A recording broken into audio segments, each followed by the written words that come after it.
I was screwed before I even got started because the math just didn't work. Might be making a lot of money, but it's going in one hand and out the other. People solve problems at what they believe to be true. They are frustrated, and even maybe frustrated to the point where they're questioning whether they should be in the business or not. And if they are, like, hey, like I got to do something different than what I'm doing right now. There's structural things about real estate that make it hard to succeed. If you're coming in as a new agent, these are absolutely things to be aware of, because you have to understand that you are now in the business of marketing and promoting and then selling yourself. But then we have another class of people that have they figured that part out. They're like, okay, like I got to be in sales and marketing mode all the time. And they've kind of figured that out. But now they've hit the ceiling of, I'm making money, but I'm frustrated. I don't have a lot of time. I don't have time for my family, outside interests, like what do you, health, fitness, like all those things. They're kind of like, you might be making a lot of money, but it's going in one hand and out the other. Right. Like all the other areas of your life are less than optimal, to put it mildly. I mean, you made the comment before that one of the, sometimes you'll ask the question if you get the feeling, if you get the spirit moves you, you will ask some people, like, how long have you been thinking about getting divorced? That is a regular thing in this business. 100%.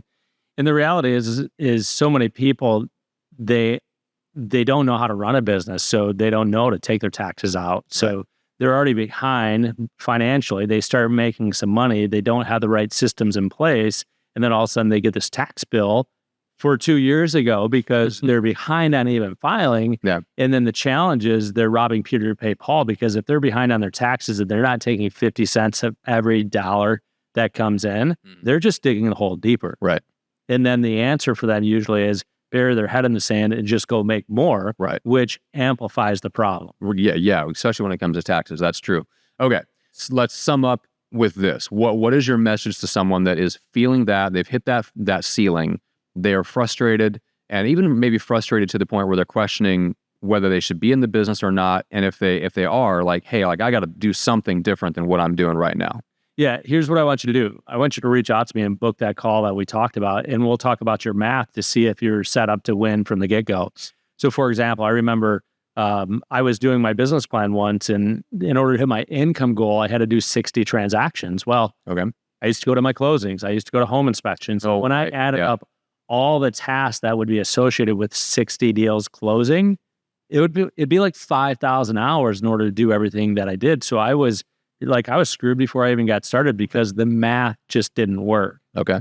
And the challenge is a lot of us solve the problems at what our awareness is. So we're like, well, we got to do 60 transactions. Well, what if your average sale price wasn't 250 and it was 500? Right. Now you've only got to do 30 transactions.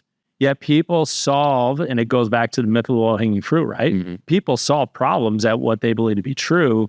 And because they've always had an average sale price of 250, they're even in the realm of thinking, maybe I could raise my sale price and do less transactions or charge more. Instead of charging, we can't talk commissions, especially with everything going on. Right. But instead of charging blank, you're charging blank. Well, right. Some people are worth more money. Yes, exactly. All right. So it goes back to that awareness. So when you say about connecting, go to connectwithhank.com, obviously. So you can message you there, stalk you on Facebook, book a call.